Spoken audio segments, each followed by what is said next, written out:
संस्कृतेनैव वदामि किरणावधानी इति मम नाम।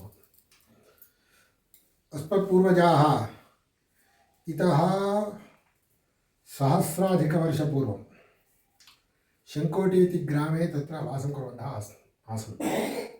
केरला तमिळ्नाडु बार्डर् सीमामध्ये तत्र वर्तते।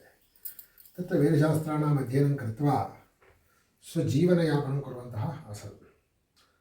स्वजीवनस्य लक्ष्यं तथा उद्देश्यश्च वेदशास्त्राणां तत्र अध्ययनमेव, तदर्थज्ञानं, मोक्षसाधनाय जीवनं, मोक्षप्राप्तिरेव लक्ष्यम् उद्देश्यश्च।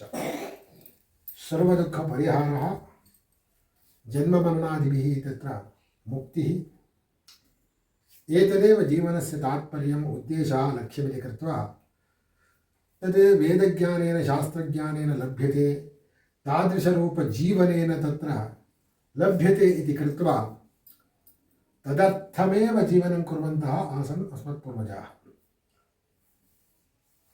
एवं तत्र बहुकालानन्तरं तत्र जलाभावः, क्षामः सञ्जातः। तदानीं जलसमृद्धिं तत्र अन्विष्य इतः केचन जनाः आगतवन्तः अस्मत्प्रदेशं प्रति। अन्ये हासन डिस्ट्रिक्ट् मध्ये तत्र गतवन्तः। तदानीम् एतत् अरण्यमासीत्। एषः ग्रामः अरण्यरूपेण काननरूपेण आसीत्। अत्र व्याघ्रादयः आसन्, तथापि जलसमृद्धिः अस्ति इति कृत्वा, नदी तट इति कृत्वा अत्र जीवनं कर्तुं तत्र निश्चयं कृतवन्तः। अरण्ये एव कुटीरादिकं कृत्वा अरण्ये यत् लभ्यते तेनैव जीवनं। स्वगृहं नासीत्, जीवनाय कापि वृत्तिः नैव आसीत्।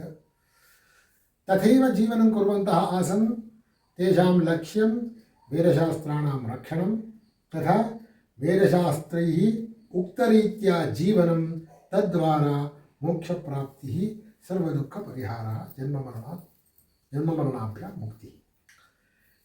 एकदा मैसूर् महाराजः सः अत्र विहारार्थम् आगतवान्, नद्यां नौकायाम् आगतवान्। तदानीम् अस्मत्पूर्वजाः तत्र ज्ञातवन्तः, पूर्वजाः राजा आगच्छन् अस्ति, तस्य मङ्गलम् अस्माभिः तत्र कर्तव्यम् इति कृत्वा वेदस्वस्ति पुरस्सरं मङ्गलाचरणं कृतवन्तः। तत् श्रुत्वा अतीव सन्तुष्टः राजा समीपमागत्य पृष्टवान्, कुतः आगतवन्तः, किमर्थमत्र वासं कुर्वन्तः सन्ति, के भवन्तः इति। तदानीम् अस्मत्पूर्वजाः उक्तवन्तः, वयं शङ्कोटे ग्रामे वासं कुर्वन्तः स्म। तत्र क्षामः, जलाभावः सञ्जातः इति कृत्वा गृहादिकं सर्वं त्यक्त्वा अत्र आगतवन्तः। अत्र जलसमृद्धिरस्ति इति कृत्वा अत्र आगतवन्तः। एतत्तु काननम्, अस्माकं स्वगृहादिकं नास्ति, जीवनाय वृत्तिः नास्ति, परन्तु अस्माकं लक्ष्यं वेदशास्त्राणां रक्षणमेव। तथा वेदशास्त्रोक्तरीत्या जीवनं, तद्वारा मोक्षप्राप्तिः, सर्वदुःखपरिहारः, जन्ममरणाभ्यां मुक्तिः। अतीव सन्तुष्टः राजा, एवमेव वेदशास्त्राणां तत्र रक्षणं कुर्वन्तु, वेदशास्त्रोक्तरीत्या उक्तरीत्या जीवनं कुर्वन्तु, तदेव अतीव उत्तमं जीवनं, जीवनस्य लक्ष्यम् उद्देश्यश्च तदेव भवेत् इति उक्त्वा एतं मत्तूर् ग्रामं तथा होसळ्ळि ग्रामं दानरूपेण दत्तवान्। तत्र क्षत्रियैः दानं नैव स्वीक्रियते इति अस्मत्पूर्वजैः उक्तम्। तदानीं स्वमन्त्रिं त्र्यम्बकरायं तत्र आहूय तेन ग्रामद्वयं दानरूपेण दापितवान्। एवम् एषः ग्रामः मत्तूर् ग्रामः, होसळ्ळि ग्रामः इति सञ्जातः। तत्प्रभृति वयं जीवनं कुर्वन्तः स्मः। ज्ञातः?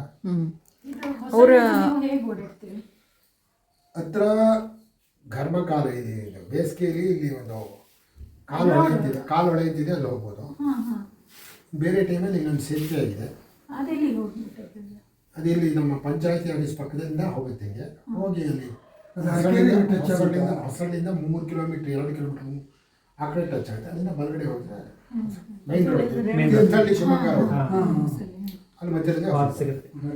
ನೀವೆಲ್ಲರೂ ಮೊದಲು ಬಂದ್ರಲ್ಲ ಅವ್ರ ಪೀಳಿಗೆಯವರನ್ನ ಇಲ್ಲಿರೋರೆಲ್ಲರೂ. ಜನರೇಷನ್ ಅವರು ಈ ನ್ಯಾಷನಲ್ ಹೈವೇ ಹೋಗುತ್ತಲ್ಲ ಅದೇ ರೋಡ್ ಹೋಗುತ್ತೆ, ಅದಕ್ಕೆ ಟಚ್ ಆಗುತ್ತಾ?